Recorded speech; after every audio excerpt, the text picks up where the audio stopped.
Donc bonjour à tous et bienvenue dans cette nouvelle vidéo. Nous allons voir du coup les formulaires, donc les formulaires dynamiques. On va voir ça du coup avec Symfony. Symfony pour être exact, on va voir ça avec Symfony 6.2, 6.3, non 6.3, voilà. Donc le but de cette vidéo, ça va être de faire un formulaire, donc un select, et ce select du coup sera dynamique. Donc ça veut dire qu'on pourra taper par exemple une lettre. Imaginons, on va prendre avec la barre de recherche, je tape une lettre et il me sortira du coup les résultats, d'accord? Donc on va faire ça avec les formulaires. Et nous on se basera du coup sur les utilisateurs. On voudra rechercher par exemple les utilisateurs par username. Donc cette vidéo sera divisée en deux parties. Première partie, on va voir les formulaires côté du coup backend avec Symfony. Et de l'autre, nous verrons du coup avec du JavaScript classique comment mettre ce petit système en place sous forme de custom element. Donc on va commencer. Déjà on va commencer par installer du coup le projet. Donc vous êtes dans votre terminal, hein, vous pouvez l'installer. Bon, moi je vais, hop, on va mettre tuto select, hop, donc là vous l'installez, n'importe quelle version ça correspond, hein, voilà. Mon micro du coup il ne marche pas très bien, du coup c'est pour ça que le son n'est pas très fort, mais je devrais bientôt régler ça. Et pour le moment il faudra rester comme ça, voilà. Donc une fois notre projet installé, on va se rendre, hop, dans le projet, on va l'ouvrir dans un éditeur de code, voilà. Et donc ce qu'on va faire, c'est qu'on va un petit peu mettre en place le projet. Hop, hop. Donc ce qu'on va faire, c'est que déjà on va créer donc make2.user, on va créer du coup un utilisateur, oui, oui, je veux hacher le mot de passe. Ok, c'est bon. Maintenant qu'on a fait ça, on va créer un contrôleur. Homme, contrôleur, voilà, homme. Parfait. Tac, tac, tac. Donc là, moi, je vais dans homme. Ok. Donc, on va ouvrir ça du coup sur le codex 2.8000. Donc, on fait un petit coup de Symfony serveur 2.start. -d, le -d, ça va vous permettre du coup de ne pas avoir les logs. Hein. C'est pratique des fois. C'est souvent pratique. Voyez, hop. Donc oui, j'accepte. Et voilà. Maintenant qu'on est sur cette page, du coup, on va vouloir créer un select. Donc, basiquement, on se dirait qu'on va créer un formulaire, etc., etc. Donc, nous, ce qu'on va faire, c'est que on va faire les étapes de comme si on allait créer un formulaire. Donc, on va commencer. Déjà, premièrement, ici, ça, je vais pouvoir l'enlever. Voilà. On va du coup faire form. Donc, jusqu'à là, tout va bien, ok. Et on va utiliser du coup, hop, le create form qui est du coup par défaut défini dans l'abstract controller. Hein. Ça c'est par défaut via Symfony, d'accord? Donc ce qu'on va faire nous, c'est qu'on va créer un formulaire. Par défaut, nous, un formulaire, on peut créer un formulaire en faisant un php bin/console make2.form. On va par exemple l'appeler select. Hop, voilà. Donc là, par exemple, je peux créer un select. Vous voyez, on va avoir un form et on va pouvoir, par exemple, donner un entity type, etc., etc. Nous, ce qu'on aimerait faire, du coup, ce serait un formulaire qui va être personnalisable. Un formulaire qui nous permettrait de choisir nos champs. Donc, pour ce faire, on va créer notre propre classe pour vraiment pouvoir l'étendre au maximum. Donc je vais supprimer, tac, hop, voilà. Et donc ce qu'on va faire, c'est que dans form, on va créer un nouveau fichier qu'on va appeler par exemple user choice type, ou non, user type, voilà. Donc jusqu'à là, on va créer du coup notre classe PHP. On va se rendre du coup dans le namespace appform, jusqu'à là tout va bien. On va créer une classe qu'on va appeler userType. Et là, ce qui va être intéressant, ça va être comment on va créer cette classe. Donc, jusqu'à là, nous, on veut un formulaire. Du coup, pour créer un formulaire, on va avoir besoin de, comme si on avait créé un formulaire via le make. Donc, on va étendre, extend de l'abstract type. Ok, donc jusqu'à là tout va bien, hein. C'est exactement la même méthode que tout à l'heure, sauf que là on va avoir un peu plus de maniabilité. Donc n'oubliez pas d'importer namespace en haut, d'accord? Et ici, tac, on va pouvoir le custom. Donc on va avoir besoin du form builder, n'oubliez pas d'importer voilà, et des options. Et là, ça va nous retourner void. Donc dans notre builder, généralement, ce qu'on va faire, c'est qu'on va avoir besoin d'un transformer. Pour cela, on va implémenter, du coup, du data transformer interface. Donc cette interface va prendre deux public functions. Donc elle va prendre en paramètre le transform et le reverse transform. Voilà. Donc ça c'est ce qu'on va faire, donc on va transformer notre valeur, d'accord? Et ça ce qu'il va recevoir. Donc en gros ça va être ce qu'on va renverser. D'après du coup les noms, d'accord? Donc je vais vous montrer un peu plus tard ce qu'on va faire exactement ici. Nous, on va avoir du coup besoin également de personnaliser, donc on va avoir besoin de créer un configure option, vu qu'on va vouloir un petit peu personnaliser notre option. Et on va avoir besoin aussi d'un public fonction get block préfixe, d'accord? Ça c'est le préfixe, d'accord, qu'on va retourner pour le sélectionner en fait. Ça va être un petit peu comment on va l'appeler, ok? Donc nous on peut laisser choice, on peut mettre user, ça dépendra. Voilà, on va laisser user pour le moment. Ensuite, donc ce qu'on va faire du coup ici, c'est qu'on va pas mettre de nom, mais on va appeler le builder et on va lui dire que tu vas ajouter un transformer. Et du coup mon transformer, bien évidemment, c'est ce que on a utilisé dans le data transformer, donc notre transformer qui est ici, d'accord? C'est exactement c'est notre transformer là. En fait, je vais mapper ici, c'est pour lui dire que tu vas dans la classe, tu cherches les transformers qui sont dans la classe, ok? Jusqu'à là, tout va bien. Donc ensuite, ce qu'on va faire, c'est qu'on va pouvoir un peu configurer. Mais pour le configurer, il va falloir qu'on fasse appel au build de view. Donc, public, fonction, et on va faire appel au build de view. Voilà. Donc, dans ce build de view, on va faire 2-3 petites choses. Déjà, on va vouloir sélectionner nos choix. Donc, choix qui vont être un tableau vide. Ok. Au début, on a 0 choix, tableau vide. Ensuite, ce qui serait intéressant, ça serait de récupérer les data. Donc on va faire, ça serait intéressant de récupérer par exemple un user. Donc form get data. Jusqu'à là tout va bien. Donc ce qu'on va faire, c'est que là, dans mon non contrôleur, ici on va appeler du coup le user type. Voilà. Et je lui passe aucun paramètre. Je vais faire, et je vais ici du coup lui passer un form. J'ai du mal, hein. Et on va lui passer la view, donc create view. Ici, donc ici, on va faire du coup un coup de form, je crois que c'est form start, hein, de form, voilà. Et ici, j'enlève le dump. Ici, je réactualise. Hop, on va essayer de mettre en double page. Tac, tac. Et là, transform doit être de type caractère, ok, c'est un arrêt qui est retourné. Ok, donc on va continuer un peu traiter, et ici on va traiter un petit peu les choses, ok.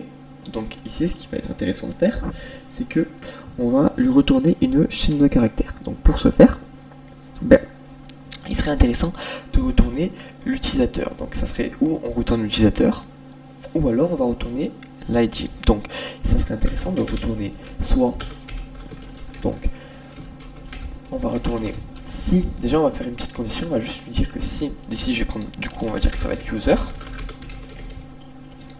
ok, et je vais lui dire que si notre user est égal à nul, donc 3 égale c'est pour la stricte condition, donc ça veut dire que là, quand on en met 2, ça fait on va dire que ça fait moins de vérification que si j'en mets 3. 3 ça va vérifier vraiment tout, ok, donc c'est mieux d'en mettre 3, hein.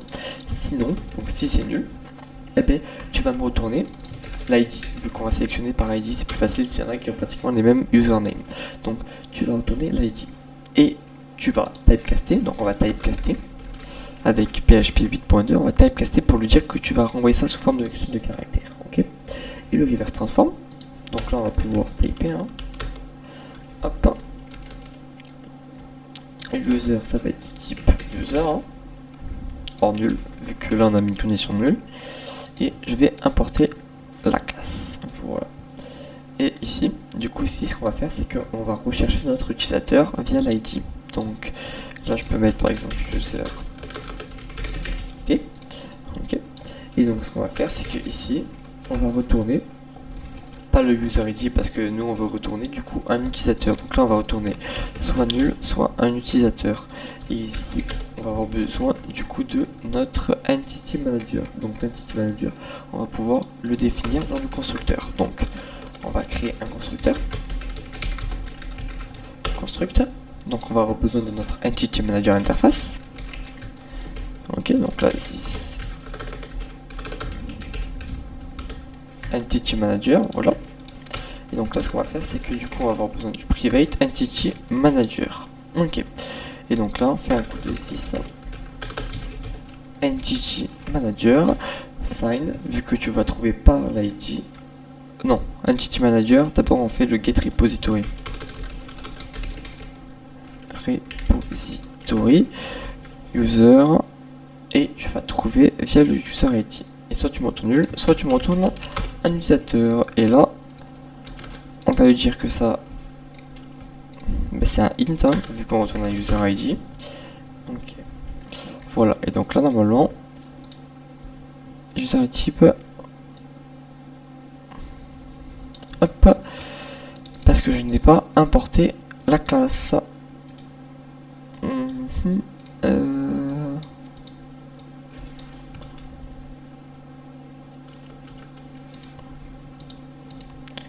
Hop. Create form. Ok, donc là en fait comme je l'injecte ici, va falloir que je l'injecte ici. Donc but was... Ok, oui, non c'est bon, j'avais vu un petit peu le problème, donc c'est bon. Et là get ID sur un tableau. Pourquoi il me disait ça? User get ID. Déjà on va dire que si il est nul,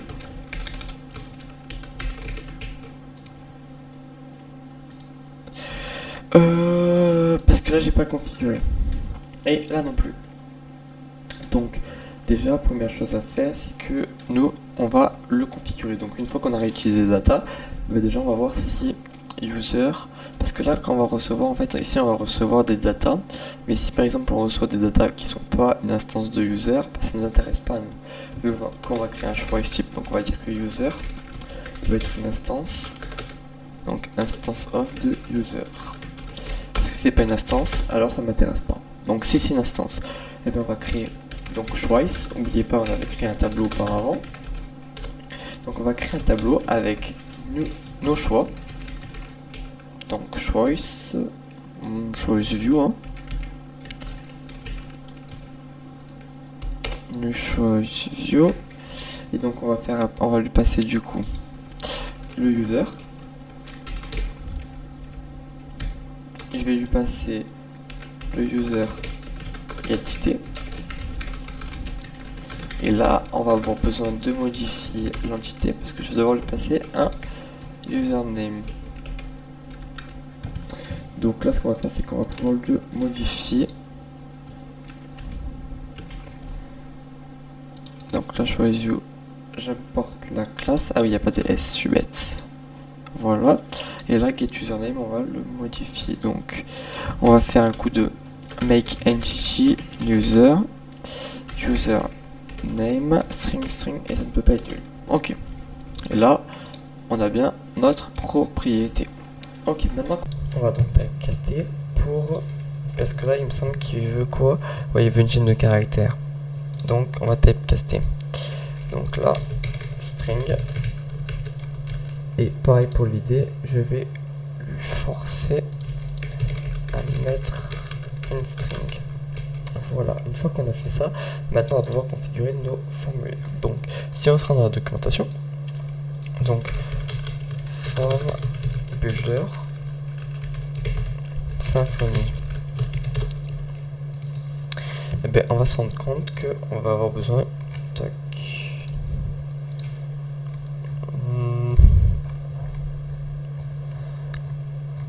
Ok, donc là il me le donne pas.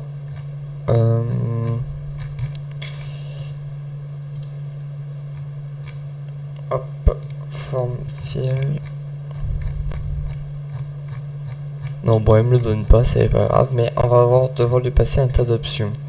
On va devoir lui passer du coup toutes les options nécessaires pour du coup notre choice. Donc ce qu'on va faire, c'est que on va du coup lui créer une vue. Donc n'oubliez pas que si on a la vue, et là on va devoir lui passer du coup les choix. Les choix seront égal plutôt à ceci, notre tableau qu'on a argumenté avec notre user. Ensuite on va devoir lui passer hop, un choice, un placeholder, oui, par exemple sélectionner un utilisateur. On va pouvoir lui passer du coup des classes. Bon non, les classes ça c'est pas important, mais on va pouvoir par exemple lui passer l'expanded. Donc expanded à false. Donc, expanded c'est soit s'il est à true, ça va être du coup des boutons radio, donc les petits boutons qu'on sélectionne, vous savez. Et si c'est à false, ça va être un select. Donc nous on a un select. Ensuite, est-ce que c'est multiple? Ben non, hein, je peux dans un select, ça va être qu'une seule personne qu'on va sélectionner. Préfère choice, moi je n'ai pas, hein, je vais tout de même le définir parce que c'est obligé. Préfère choice, j'en ai pas. Et je vais lui définir du coup la valeur. Donc, var ça value. Et value, du coup, ça sera pas égal à ça, hein, ça sera égal soit à mon utilisateur, soit alors ici. Je lui passe une chaîne de caractères. Ou alors, pas nul, je retourne 0. Tac, voilà. Maintenant qu'on a fait ceci, je vérifie. Ah oui, on va peut-être rajouter un choix du domaine. Tac, choice. Donc, var choice de translation domaine. Ok, expanded, c'est bien. Placeholder, ouais, on rajoute aussi un placeholder in chase. Voilà, à false. Et je crois qu'on est pas mal pour ceci. Là, on va le configurer. Du coup, on va utiliser le resolver et on va définir les options par défaut. Donc, on va lui dire qu'on va lui passer des ATTR. Donc en gros ce qui va se passer, c'est que là on va créer un formulaire et à chaque fois qu'on va taper un utilisateur à la première lettre en JavaScript, donc on va faire une requête à notre contrôleur qui lui cherchera les utilisateurs. Donc on va du coup utiliser, hop, je vais mettre ça comme ça là, point virgule. Donc en fait on va utiliser par exemple du coup is pour définir. Attendez, j'ai un petit souci de syntaxe, je vais vérifier.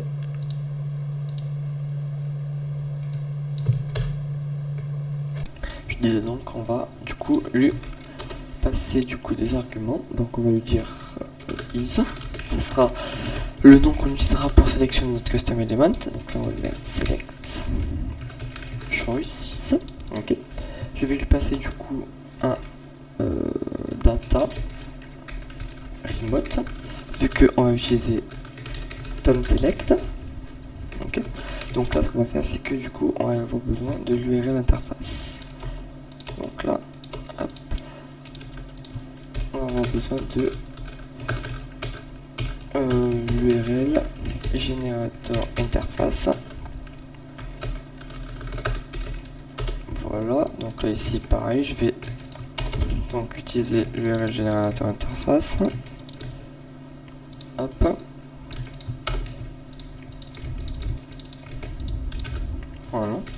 Et donc maintenant qu'on a fait ceci, ici je vais pouvoir lui passer URL générateur interface, generate. Hop, on va se remettre en grand écran. Et donc ici ce qu'on va faire, c'est qu'on va l'appeler par exemple user search. Voilà. Ensuite qu'on a fait ça, on va pouvoir lui passer du coup une valeur, donc data value, qui sera du coup l'ID, et on va lui passer du coup un data label qui sera le username, qui est du coup l'username. Voilà, maintenant que on lui a passé tout ça, il râle parce qu'en fait j'ai oublié un tableau. Tac. Et ici, virgule. Attendez, je vérifie parce que j'ai l'impression que j'ai oublié 2 ou 3 trucs. Et ça, c'est dans un ATTR.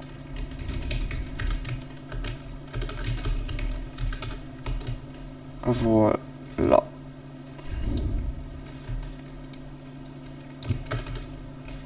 Ah, je me mélange les pinceaux.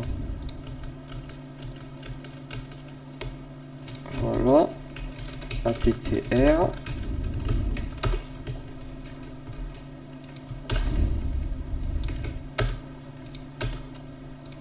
Hop, hop, hop. Et tac. Voilà. Parfait. Maintenant qu'on a fait ceci, je vais juste lui rajouter que du coup, computed à false. Voilà. Et là, on devrait être pas mal. Je vais vérifier que j'ai pas... Voilà. En fait, c'est juste mon sélecteur, il fait n'importe quoi. User site, je connais pas.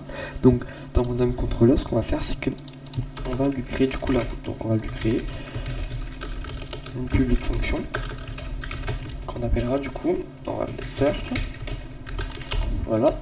Et du coup, ici, hop, on va créer slash search et on va mettre user search. Voilà. Jusqu'à là, tout va bien. C'est default, doit être de type string et c'est un tableau qui lui est renvoyé. Ok, je vais regarder ça.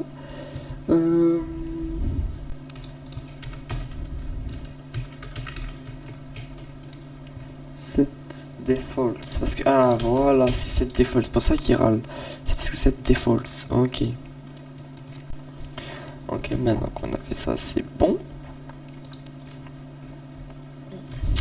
Ok. On a utilisé notre user, on a mis le label, on a utilisé notre transform. Ok. Transformer. Ok. On a bien fait le username ici, l'id user search. Ok, select user, hein, parce que bon, select user, c'est pas mal. Ici, dans mon transporteur, on va mettre choice. Ici, ça paraît plus cohérent. Ici, on va mettre string. Voilà. Retourne. Ça, j'ai pas besoin de spécifier. Ok. Donc là, on va transformer mon user. Si l'user est nul, alors tu retournes son indicateur, sinon tu retournes le user get-id. Et là, tu vas me retourner soit, du coup, l'utilisateur en le trouvant par son ID. Ok. Et là, il me dit juste que il a un problème, il n'arrive pas à appeler la méthode sur le tableau. On va remonter un petit peu, on va vérifier que j'ai rien oublié. Donc this, là, ça, choice, user get data, ok, choice, get id, là, je vais bien passer mon user, get id, get username, choice, value, préfère, ok, component, ok. Bon, maintenant on va faire ce qu'on va faire, c'est que du coup on va créer notre URL ici. Donc pour ce faire, on va créer notre route. Donc ça sera l'URL qui nous permettra de retourner nos utilisateurs. Il faut que du coup on les retourne, je pense, en JSON, car c'est ce qui va nous permettre de les récupérer via JavaScript. Donc pour ce faire, déjà on va récupérer le repo Zidore. Donc déjà on va en récupérer la request. Tac, et du coup ici on retournera forcément une JSON response. Donc ce qu'on va faire, c'est qu'on va avoir besoin du repo. Donc on va initialiser. Donc user repository 6 user repository, ok. Et donc là, tac, private user repository. Donc ici on va faire un coup de 10 user repository. Et là ce qu'on va faire, c'est que nous on va récupérer du coup file. Non, même pas en fait, pour l'instant on va juste récupérer Q. Donc Q est égal le RST. Là on va utiliser stlower, donc ça c'est une fonction propre à PHP, ce qui va permettre de mettre tout en minuscule. Ok, donc on fait généralement ça quand on récupère dans l'URL la request Q, parce que par exemple un utilisateur peut avoir s'appeler Luc et Luc, et nous pour simplifier notre recherche en base de données, on va le mettre sous forme de Luc et Luc. Voilà, c'est pour qu'il n'arrive plus à trouver du coup en base de données. Sinon si la request du coup n'est pas nulle, si elle est nulle, pardon, ce que tu vas faire c'est que tu vas me redonner du coup une chaîne de caractères, au moins on n'aura pas de problème. Ensuite ce qu'on va faire c'est que du coup on va récupérer les utilisateurs, donc on va avoir besoin du repository, donc user repository, et ce qu'on va faire c'est que on va créer moi-même un query builder, donc create query builder, et donc ce que tu vas faire c'est que tu vas select, on va avoir besoin de lu.id, ok. Lower, ça va permettre de chercher, d'accord. Quand on fait un lower, ça va nous permettre de chercher avec le like, ok. Ici, ce qu'on va faire, ouais, c'est ça, c'est qu'on va mettre ça, ce que là, on va chercher par username. Et là, on lui passe Q. Voilà. Je fais 7 à une max limit, ce qui me permettra du coup à 25, non, 30. Voilà, de pas avoir trop d'utilisateurs. Et ensuite, ce qu'on fait, c'est qu'on va retourner sur le system response, mais l'utilisateur. Donc là, search, il va me dire quoi? Connexion au pas. Ok, c'est parce qu'on n'a pas configuré du coup de base de données. Donc hop, on va créer une base de données. On va prendre ça. On va donc là, ça va être route. Ok, et on va appeler ça tuto select. On fait quoi? On va démarrer le service.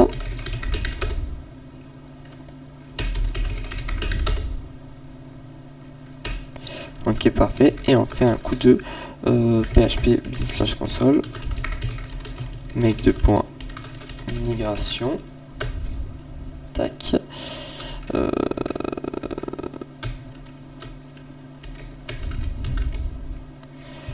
Donc il connaît pas la base de données, donc on va la créer tout de suite.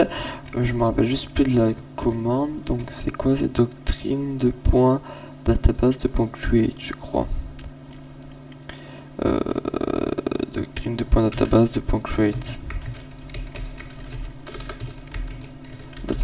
Voilà, et là on peut faire un coup de migration et un coup de doctrine migration migrate. Ok, maintenant qu'on a fait ceci, hop, si je réactualise, vous voyez que là maintenant si on lui passe Q, eh ben, il va nous retourner du coup s'il y a des utilisateurs. Donc hop, étant donné que je n'ai pas d'utilisateur, on va vite fait mettre un petit en place make de point reg, yes, no, on va mettre 13, voilà. Donc là on va aller sur register, l'email on va mettre test@gmail.com. donc dans le register type on va rajouter juste que on aura un username.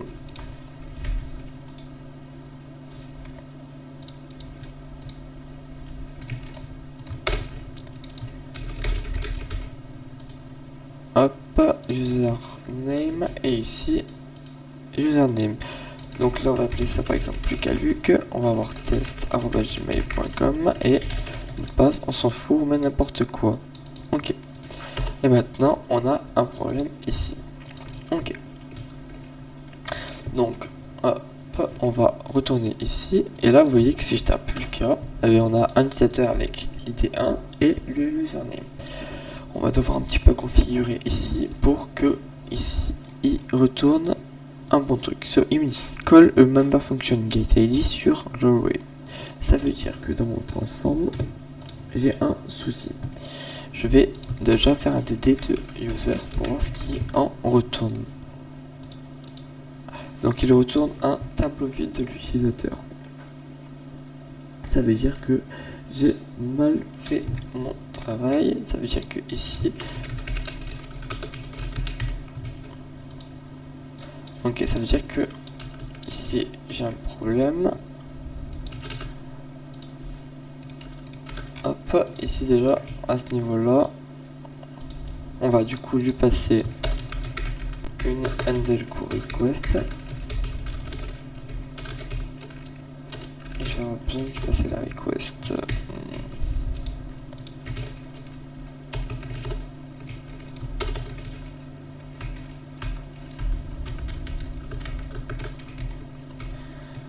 Voilà.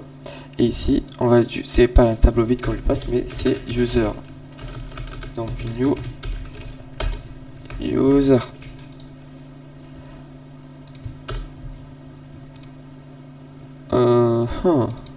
Pourquoi il... Ouais. Hop.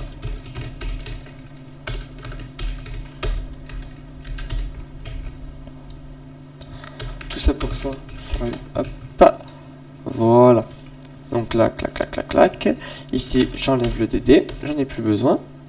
Et de l'autre côté, hop, de l'autre côté, du coup, il arrive bien maintenant à rechercher notre utilisateur. Donc là, ici, ouais, j'ai plus besoin. Je sais plus si j'avais fait un DD. Ok, normalement, on est bon. Etc. Bah, je crois qu'on est bon de partout. Hein. Maintenant qu'on a fait ceci, j'ai donc mon formulaire. Ok. Ce qui va nous permettre, et ensuite, dessus le formulaire, on mettra, du coup, on va dump. Okay. On va créer du coup un champ select en JavaScript, ce qui nous permettra du coup de faire un select comme on avait dit. Du coup, hop, et là tout descend. Ok, voilà. Je vais quand même vérifier une dernière fois que on n'ait pas de soucis au niveau de user type. Donc là, ok, on est bon. Hop, ici, on est bon également. User type. Donc on crée notre build form, on retourne un transformer qu'on a implémenté dans la data transformer. Ici on va créer notre formulaire. Ici on va utiliser l'attribut is pour créer notre petit bout de JavaScript. Le data remote, data value, data label, c'est propre à Tom Select, d'accord, c'est des propres select. Ça c'est pour notre recherche, d'accord. Et ici on va avoir du coup nos transforms et nos reverse transforms, ce qui va permettre de rechercher l'utilisateur. Voilà. Donc c'est la fin de cette vidéo, j'espère qu'elle vous aura plu. Donc c'est pour mettre en place, j'ai mis un petit peu en place du coup notre système. D'accord. Donc pour l'instant, notre système est encore un peu, il est encore brut, mais c'était juste la partie back-end avec Symfony. Dans la prochaine vidéo, du coup, on verra en JavaScript comment mettre ce petit système là. D'accord, en JavaScript, en HTML et en CSS, comment mettre un petit peu ce système là un peu plus dynamique. Voilà. J'espère qu'elle vous aura plu. N'hésitez pas à liker et à vous abonner. On se retrouve dans une prochaine vidéo. Une petite parenthèse, juste la série Symfony 6 du coup, que j'ai mis en place avec un produit, je la continuerai pas. Mais je continuerai à faire des tutoriels qui pourront s'agrémenter dessus. Par exemple, prochainement un tutoriel avec Apple Pay, d'accord, comment mettre un système de paiement avec Apple Pay, ou encore l'autre avec Google, Symfony, Facebook, etc. Ou encore d'autres vidéos avec Symfony Mercure, Messenger, etc., etc. Tout ça, ce seront des vidéos à part, mais qui s'incluront à notre projet. Voilà, à très vite pour une prochaine vidéo.